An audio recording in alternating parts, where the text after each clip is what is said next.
ও হরিবল, শ্যাওলাটা কিভাবে সৃষ্টি হয় কি বাবা? নিজে সৃষ্টি করা যায় কি শ্যাওলা?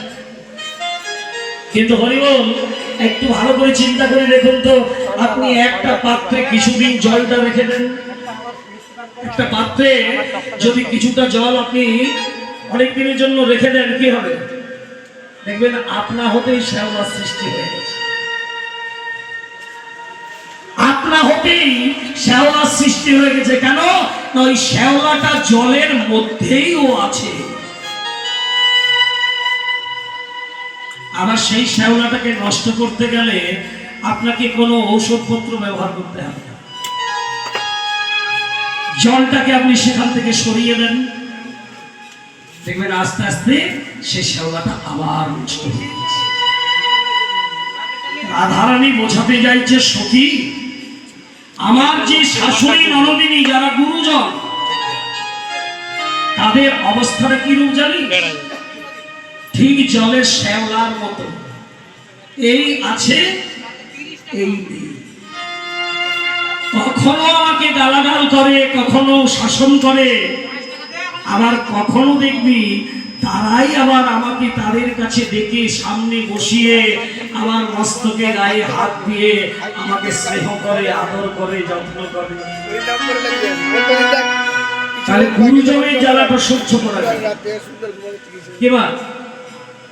বাড়ির গুরুজনেরা যদি দু চারটে কথা বলে সেগুলো সহ্য করা যায়, কিন্তু পড়শি জিওল মাছে পাড়া প্রতিবেশীর জ্বালা সহ্য করা যাবে?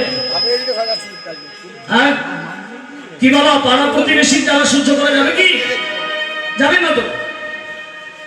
পাড়া প্রতিবেশীর এমন একটা ব্যাপার, আপনার উন্নতি হলেও তাদের জ্বালা, আবার অবনতি হলেও আপনার তাদের জ্বালা। কি তাই না? কিবা পাড়াপড়শির এটা অভ্যেস। আপনি যদি সংসারে দিনকে দিন উন্নতি করেন, প্রতিবেশীরা দেখবেন হিংসে করবে, করবে না? বলে ওদের দু নম্বরই কিছু কারবার আছে, লোক ঠকিয়ে সকল কিছু করেছে, তা না হলে ওরাও তো পরিশ্রম করছে, আমরাও করছি, ওর উন্নতি হচ্ছে, আমাদের হচ্ছে না। তাহলে উন্নতি হলেও জ্বালা, আবার যদি অবনতি হয় তাতেও জ্বালা। ঠিক হয়েছে, আপনি খেতে পাচ্ছেন না বলে ওদের ওটা হওয়াই প্রয়োজন ছিল।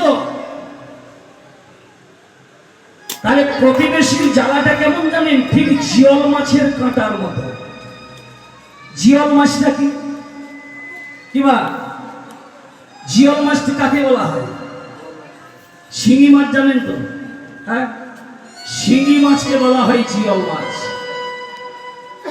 ওইটুকু একটা মাছ যদি কাউকে একবার বিঁধে দেয়, অবস্থাটা কি হবে ভাবুন তো। হ্যাঁ, এবার তরতর করে ঘাম দিচ্ছে, এমনকি জ্বরও এসে যেতে পারে। কি বাবা, হয় না?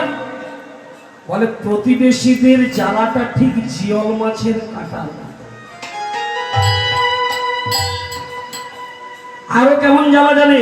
এক ভদ্রলোক বলে প্রতিবেশী জ্বালাটা কেমন দেখুন।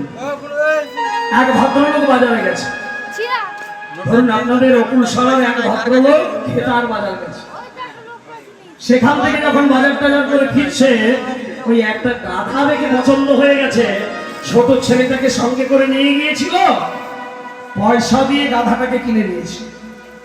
গাধাটাকে কিনে বাঁ হাতে আছে বাজারের ব্যাগ, ডান হাতে আছে গাধার গলার দড়ি, আর ছেলেটাকে সঙ্গে নিয়ে হাঁটতে হাঁটতে টানতে টানতে গাধাটাকে নিয়ে আসছে। এতটা পথ চলে এলো, কোনো কিছু হলো না, কোনো অসুবিধা ছিল না।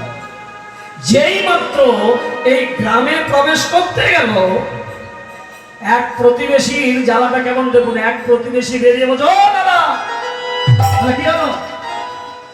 বলে হ্যাঁ গো দাদা,